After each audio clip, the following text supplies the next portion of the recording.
presidential palace is apparently under attack. CNN senior international correspondent Nick Payton-Walsh, one of the few reporters inside the country. What's happening now, Nick? Well, we understand from the Information Minister Nadia Sarkayev that the presidential palace has fallen to what she described as the Houthis. That's the rebel movement here, a collection of tribesmen and militia who've swept across the capital in the past few months and are increasingly, it seems today, intent on exercising power here in the capital. She called what is happening now the continuation of a coup, said that the president has no control at all. She also went on to say that he is inside his residence at this stage, but there is shooting from the rooftops down to the street outside that residence.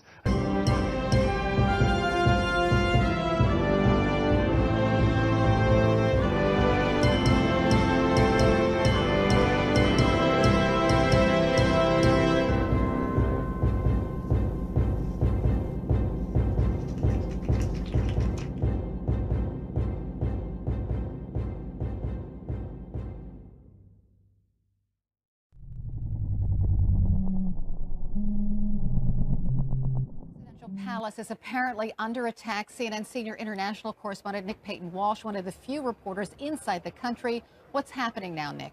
The Obama administration said on Thursday that falling oil prices are helping the U.S. economy and are unlikely to lead to a reduction in production at the country's shale oil fields. Treasury Secretary Jack Lew said in an interview in New York that was broadcast by network CNBC, lower oil prices are like a tax cut for the economy. So in terms of the macroeconomic impact, it's net a positive.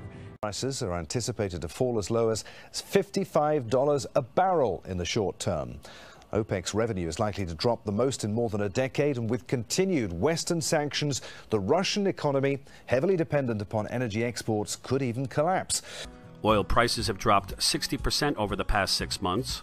Saudi Arabia led OPEC's decision to maintain its production levels in November, triggering a further collapse in oil prices. Oil prices have plunged more than 50% since mid-2014. But analysts are warning that the oil industry is on the verge of cutting production in a big way, which will put jobs in jeopardy.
It comes in two parts. The positive side is that 70% of the U.S. economy is consumption, so lower oil prices mean more money in people's pockets and more money going into consumption.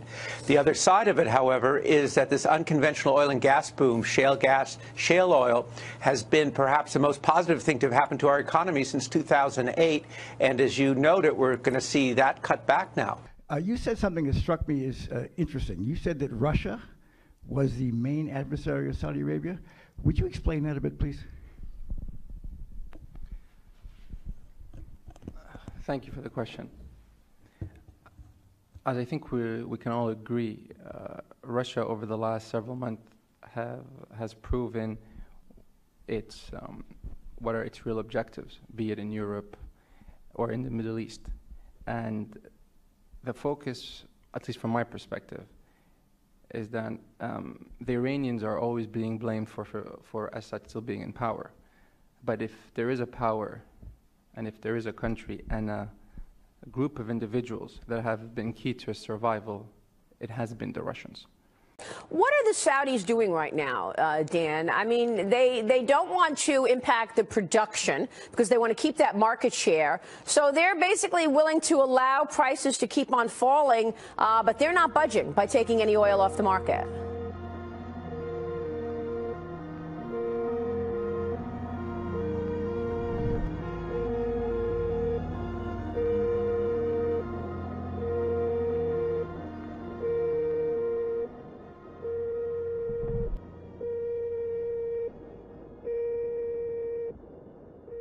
Some data, and extraordinarily, all of the jobs created since 2007 have been in Texas, and they have been around the oil boom, whether it be producing, drilling, or whatever jobs come around with that. Yeah, if you look down a sort of heat map from North Dakota down to Texas, you see that directly and indirectly. And that's why a couple of years ago in his State of the Union address, President Obama actually specifically touted the job creation that's coming from this oil and gas boom in the United States. And we see the Russians today operating in very odd ways in several other Arab countries. And so over the long term, we see, they've won in Ukraine what they wanted. In Syria, they have the upper hand. It is not a group of people, it is not an environment in Moscow that's going to let go. And it will only become more and more problematic. Saudi Arabia, along with a number of other U.S. allies in the region, has been a key supporter of militants in Syria. That's according to The Guardian and according to the New York Times, which basically asserted that that the majority of the funding, the arming, the logistical support went to the most radical Wahhabi Salafi groups in Syria, that is Jabhat al-Nusra. So it turned the Saudi support, Qatari support, turned Jabhat al-Nusra into the most ruthless, brutal, and the best and most effective armed group in Syria. This is driving Venezuela crazy, it's driving Iran crazy, and driving Russia crazy. It's about us protecting our independence, our sovereignty, our right to existence. 25% of the problems in our country are due to the influence of foreign sanctions. Do we want to fight through and restructure our economy, become more independent, or do we want our skin hung on the wall? This is the choice we have. The Russian government has issued a new defense strategy, and there was a long interview by the chief of staff, Gerasimov, of the Russian Armed Forces. And what they're basically saying is that their view is that the policies of the Obama administration, the British, and NATO are policies aimed at regime change in Russia, and that basically this regime change strategy involves the use of the methods of color revolutions that were pioneered by Gene Sharp and others, who are basically proposing a new form of warfare using NGOs, using things like we saw in the Maidan Square in Ukraine. And so the Russians are basically saying that this new form of warfare will be responded to by the Russians using all of their advanced strategic capabilities.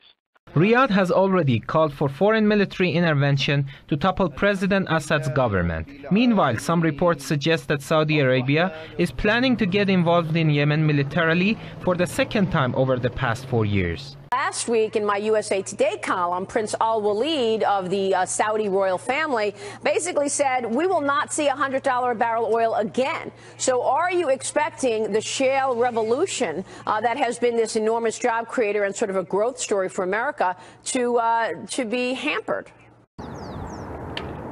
Yemen teeters on the edge of chaos following the resignation of the embattled president on Thursday. Abdrabbu Mansour Hadi blamed the Houthi militia's control of the capital Sana'a for stifling his efforts to steer the Arab world's poorest country away from the political void it now finds itself in. Right. By the way, Maria, that was a real eye-opener of an interview. You had a lot in there. I think that, in fact, what's going to happen is that the producers are going to get more efficient. This is still a relatively young technology, and we're going to see people driving down costs, and what they're going to do is focus on the most productive areas. So the activity will continue. In fact, the funny thing is that perhaps for the first half of 2015, we'll actually see U.S. oil production continue to increase because of momentum, and then you'll start to see leveling off or decrease. A complicated landscape on the Arabian Peninsula becomes even more complex as Saudi Arabia laid to rest its king and named his brother Salman as successor. And so if you look at 5-10 years down the line, if there is a real enemy for us, it is the Russians. And bearing in mind that you have to remember the history of the relationship, the Russians still blame us, along with the Americans, for their failed invasion of Afghanistan, and then all that precipitated within the Russian border. So there's a lot of animosity and a lot of history there between the two countries that will only become bigger over time.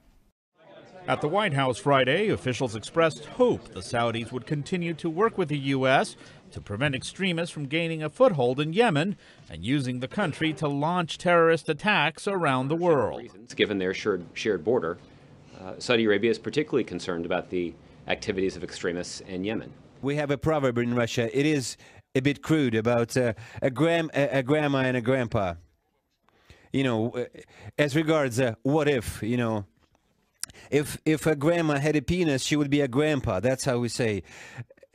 And that relates to your questions about what if. Oil prices jumped in Asia trading on Friday as news of the death of Saudi King Abdullah added to uncertainty in the global energy market. The U.S. benchmark WTI crude futures rose more than 2% to a high of nearly $47.8 a barrel, while international benchmark Brent futures open up almost 1.5% at $49.1 at 0100 GMT.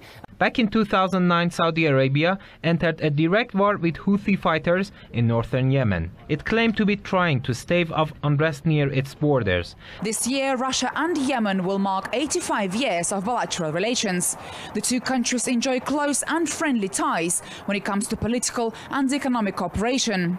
During this visit, the Yemeni delegation has also held talks with Russian business leaders in the energy and military sectors and has arranged for a group of Russian companies to visit Yemen in May. But it is quite clear at this stage that there are clashes inside the Yemeni capital Sana'a around key buildings. It is clear, according to two interior Ministry officials too, that the Houthis have taken that palace. That would be quite a move, because we drove around it a matter of hours ago and saw a lot of Houthis around that building, but a lot of Republican guards who are very well armed. So something certainly has changed in the balance there. And of course reports of two other buildings potentially under attack here as well, albeit perhaps short-lived. But now allegations from the Yemeni government that foreign forces are involved. Our security forces have arrested 2 Yemeni cells enjoying their support. They say that they have received money from some parties in Iran, around $100,000. If there are some parties in Iran that want to settle scores with anyone, and let us say it clearly, the Americans, Saudi Arabia or Gulf countries, then it is totally unacceptable for the Iranian to shed Yemeni blood. This is the blood of Muslims. It cannot be used for private issues between them and the US or Gulf countries.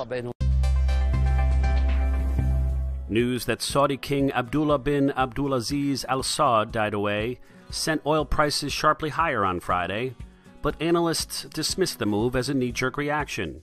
Though the details are usually kept secret, Yemen's president was willing to name some of the parties involved. They are calling us to say that they are ready to assume the role of mediators. This means that the Iranians are in contact with them, as the Iranians are trying to mediate between the Yemeni government and the Houthis. Breaking news now, this is not good. Rebels in Yemen have seized the presidential palace in the capital city of Sana'a. That's according to the Army commander. It's the biggest challenge yet to the U.S.-backed president. Going back to September, the fighting, the latest example of the instability in that poverty-ridden country, which has become a breeding ground for terrorists. Remember, the number at Gitmo who are from Yemen still. The 2 brothers who attacked the newspaper in Paris last week said they were backed by al-Qaeda in Yemen as well. We will watch that story closely. With no president in charge, there are fears that al-Qaeda's Yemen branch could take advantage of the vacuum. So I do expect prices to stabilize, and maybe they will be adjusted for in an upwards trend. Analysts say Abdullah's death comes amid some of the biggest shift in oil markets in decades. Led by Saudi Arabia, OPEC announced last November that it would not cut production of 30 million barrels per day despite dropping oil prices in the world.